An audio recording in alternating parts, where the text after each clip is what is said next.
Hello guys, welcome back to my channel. চলে এসেছি আজকে একটি মজাদার রান্নার রেসিপি নিয়ে। রেসিপিটি হলো চিকেন বিরিয়ানি। তো চলুন দেখে নেওয়া যাক চিকেন বিরিয়ানি কিভাবে রান্না করব।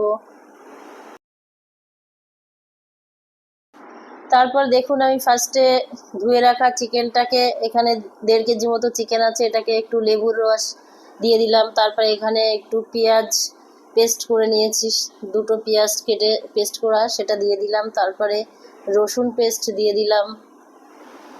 তারপরে এখানে একটু আদা পেস্ট দিয়ে দিলাম।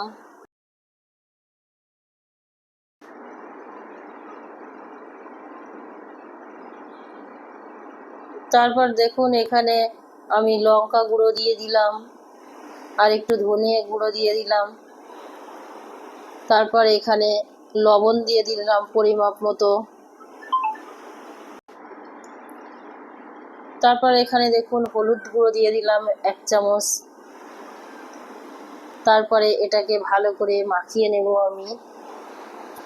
তো এখানে আমার পাত্রটা একটু ছোট আছে বলে আগে আমি এই মশলাগুলো দিয়ে একটু ভালো করে মাখিয়ে নিচ্ছি।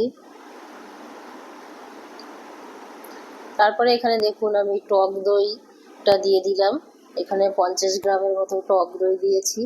দিয়ে এটাকে আবার ভালো করে মেখে নেব চিকেনটাকে। তারপরে এখানে আমি জিরে গুঁড়ো দিয়ে দিলাম 1 চামচের মতো। তারপরে এটাকে আবার একটু ভালো করে মাখিয়ে নিলাম আমি।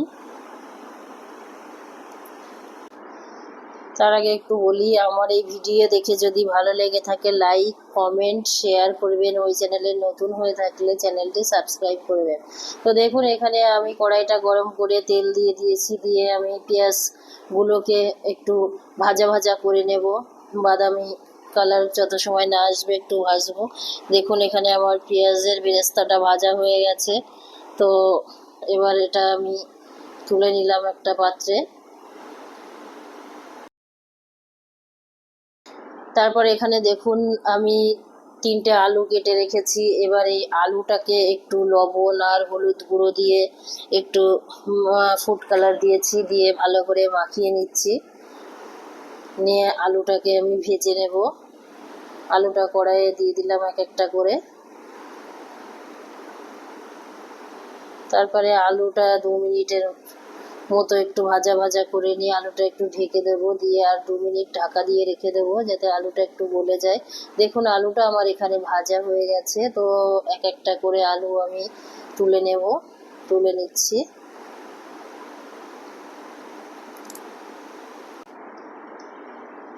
তারপর দেখুন, আমি কড়াইতে আর একটু তেল অ্যাড করে দিয়ে মাংসটা দিয়ে দিলাম, ম্যারিনেট করা মাংসটা দিয়ে এখানে আমি এটা ভালো করে একটু নাড়াচাড়া করে নেব। তারপর 2টো তেজপাতা দিয়ে দিলাম। এরপরে একটু আমি এখানে এলাচ গুঁড়ো আর টমেটো পেস্ট ছিল সেটাকে দিয়ে দিলাম। দিয়ে একটু ভালো করে নাড়াচাড়া করে কষিয়ে নেব। মাংসটা একটু ভালো করে ভাজা ভাজা করে নিতে হবে। দেখুন, এদিকে আমি বিরিয়ানির ভাতটা করে নেব বলে হাঁড়িতে জল দিয়ে দিয়েছি। আমি এখানে 1.5 কেজি চালের বিরিয়ানি রান্নার জন্য জল দিয়েছি। তো এদিকে আমি আবার চিকেনটাকে ভালো করে একটু জিরে গুঁড়ো দিয়ে দিলাম। দিয়ে আলুগুলোকে দিয়ে দিলাম আর একটু বিরিয়ানির মশলাও দিয়ে দিয়েছি। দিয়ে এটাকে ভালো করে কষিয়ে নিচ্ছি। তারপর আবার একটু ঢাকা দিয়ে দিলাম। তারপর দেখুন, এখানে আমি একটু পাউডার গুঁড়ো দুধ দিয়ে আর একটু গরম জল দিয়ে গুলিয়ে নেব। এখানে আমি 2 কাপের মতো জল দিয়েছি, ছোট কাপের, আর মগটার হাফ মগ জল আর কি। তারপরে দেখুন, এখানে আমি একটু আতর দিয়ে দিলাম, মিঠা আতর আর কেওড়া জল আর গোলাপ জল দিয়ে এটাকে ভালো করে গুলিয়ে নিলাম। আর একটু ফুড কালার দেব, আর একটু ফুড কালার দিয়ে দিলাম। দিয়ে এটাকে আবার ভালো করে মিশ্রণটা তৈরি করে নিলাম। দেখুন, এখানে আমি জলের উপরে একটু সাদা তেল দিয়ে দিলাম। তারপরে একটু লেবুর রস দিয়ে দেবো যাতে ভাতটা ছাড়া ছাড়া হয়। এদিকে দেখুন এখানে আমার ভাতটা প্রায় হয়ে গেছে। তো এদিকে আমি হাঁড়িতে একটু ঘি ঢেলে দিলাম, একটা কাগজ পেতে দিয়েছি আগে। তারপরে আমি ভাতগুলো কিছুটা ভাত আমি একটু শক্ত দেখে তুলে রেখেছিলাম নিচে দেওয়ার জন্য, না হলে গলে যায় বেশি ভাতগুলো।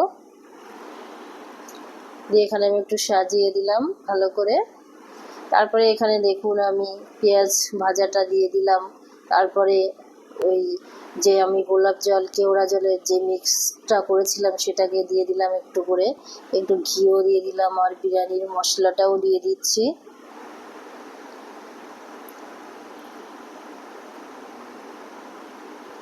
তো তারপরে এখানে দেখুন আমি চিকেনের লেগ পিস দিয়ে দিলাম, আর আলু দিয়ে দিলাম, আর কিছু মাংসও দিয়ে দিলাম।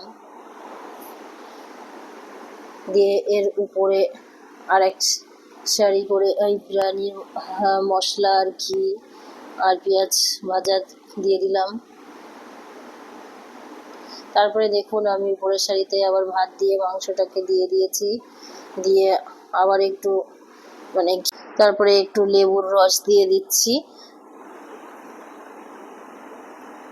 এখানে আমি আলু বখরা দিইনি বলে ওই জন্য আমি এখানে লেবুর রস ব্যবহার করেছি। চাইলে আপনারা আলু বখরা ব্যবহার করতে পারেন। এরপরে আমি ভাতগুলোকে সব ঢেলে দিয়েছি। দিয়ে আবার একটু সাজিয়ে উপরে আমি ওই যে জলটা দিয়ে দিলাম, কেওড়া জল, গোলাপ জল, আতরের মিশ্রণটা। তারপর আবার এখানে আমি ঘি দিয়ে দিলাম, আর একটু বিরিয়ানির মশলা দিয়ে দিলাম। আমি অন্য কোনো মশলা ব্যবহার করিনি। তারপরে দেখুন এখানে আমি পেঁয়াজ ভাজাটাও দিয়ে দিয়েছি। বিরিয়ানিটা আমি দমে দিয়েছিলাম 20 মিনিটের মতো। তো দেখুন বন্ধুরা, বিরিয়ানিটা আমার এখানে হয়ে এসছে। তো আমার এই ভিডিও যদি ভালো লেগে থাকে তাহলে লাইক, কমেন্ট, শেয়ার করবেন, আর এই চ্যানেলে নতুন হয়ে থাকলে চ্যানেলটি সাবস্ক্রাইব করবেন। আর যেসব বন্ধুরা আমার ভিডিও দেখে কমেন্ট করে তাদের কমেন্টগুলো পড়তে আমার ভালো লাগে। Tata, bye bye.